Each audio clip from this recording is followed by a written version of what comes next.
So what kind of movement skill types are important? What is this young girl trying to do here? We'll pick on the soccer players. Okay, she's trying to kick the ball. What does that entail? It entails a number of things. First of all, balance. If she can't balance, she's going to fall over. She's not going to focus on the ball. She's got to balance. She has got to see the ball. She's got to track the ball.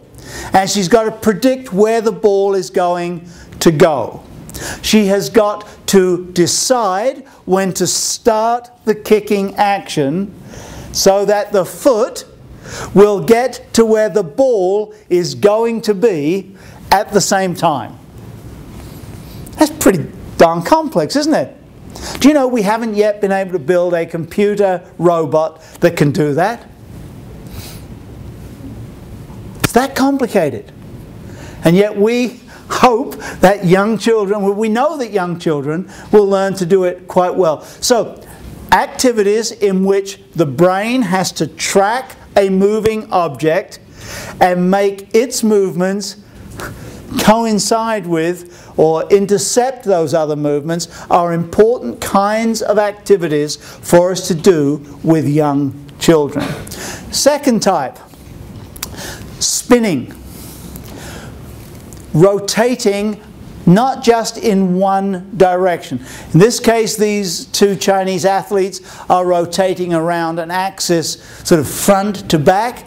But what's important is that they are learning, they're wiring their brains for rotating movement so they know where they are in space. Hanging upside down.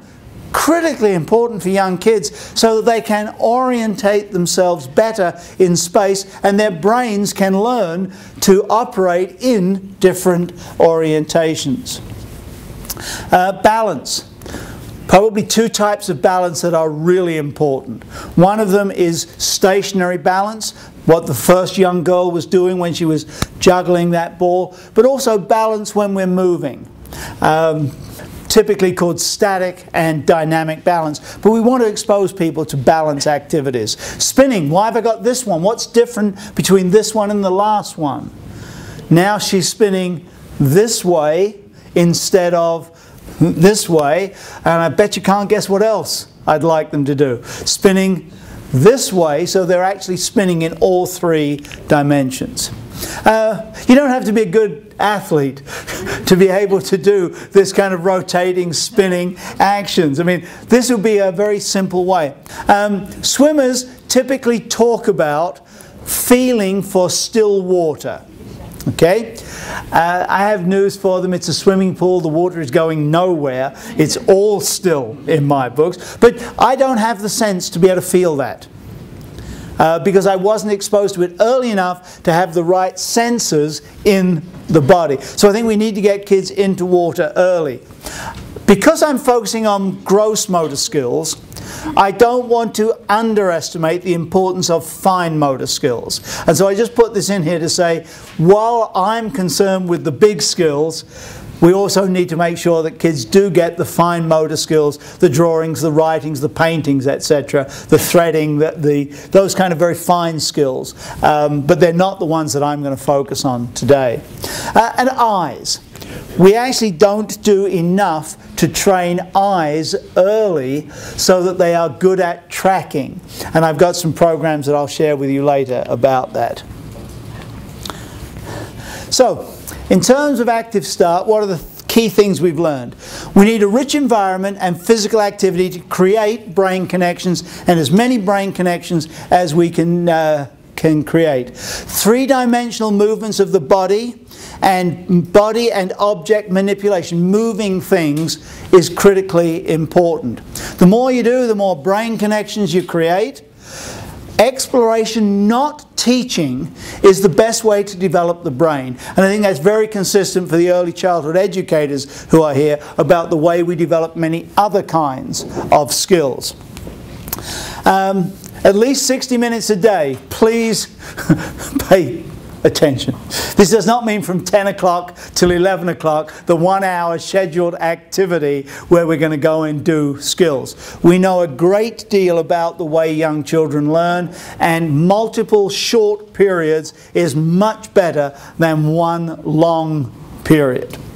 And frankly, we need a safe and stimulating environment, and we really need to also get families involved in doing these kinds of activities. And I would say, who does need to be involved in all this process? Parents and guardians. They spend more time with the children than just about anybody else, and many of them don't have the skills that they need to help their kids develop physical skills. Community recreation programs. When we've got those programs where mothers or caregivers are going to the gym with their tots, we've got to provide suitable opportunities for them.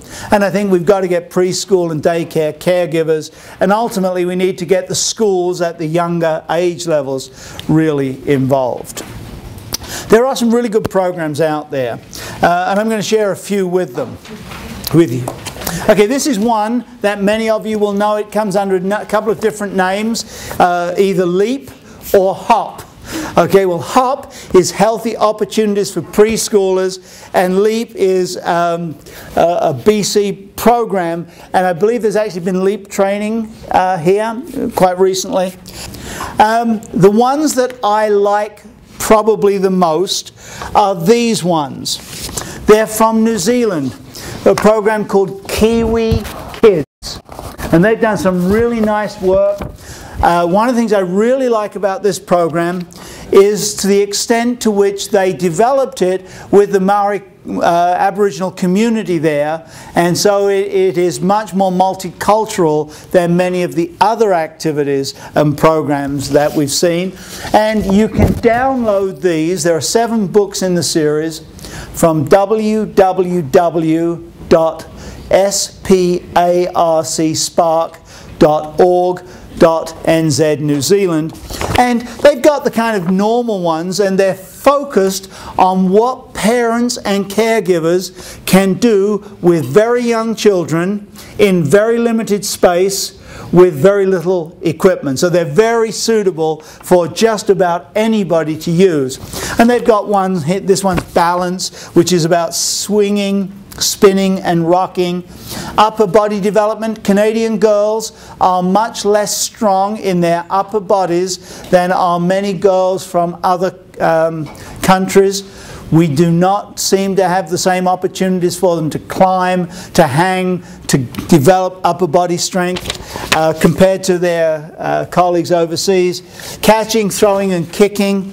And my favourite one, which is eyes need to move too, which is very simple activities for parents or caregivers to do with kids to help them with the eye tracking movements.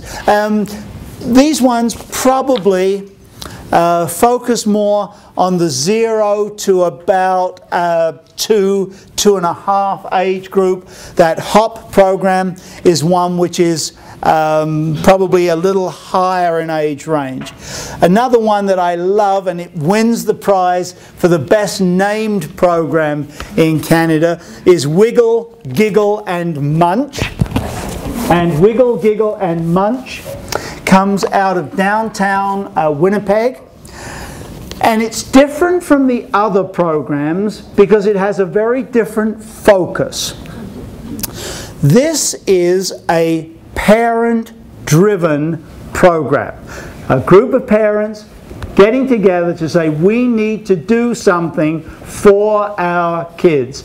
And it's got a very cookbook approach, how to organize a meeting, how to get parents on side, how to get support for your program from other people, what to do on the first meeting of the program with the kids. I mean, it's very a step-by-step progressive program, and very, very good results from it. There are lots of other good programs. Gymnastics Canada has programs for very early children. One that I happen to like, only because I know more about it, is out of Nova Scotia, the Tumblebugs program, which is very good. out of New Brunswick. These were sent to me yesterday. These are actually from the New Brunswick Gymnastics Association, but have almost nothing to do with gymnastics. And this one, I just love the names. Fun on my belly, activities to do with kids 0 to 5 months. Fun on all fours, what to do during the crawling stage, 5 months to a year. Fun on my feet, things to do from 12 to 18 months when kids are learning to walk. Fun on the run, 18 months to 3 years when they're starting to learn to run more effectively. And then fun all around, little activities for 3-year-olds to 5-year-olds. So there's a wealth of programs out there that I'm sure you can track down. Which program you use is not too important. What is important is to make sure that all Canadian children from birth to 6 get active.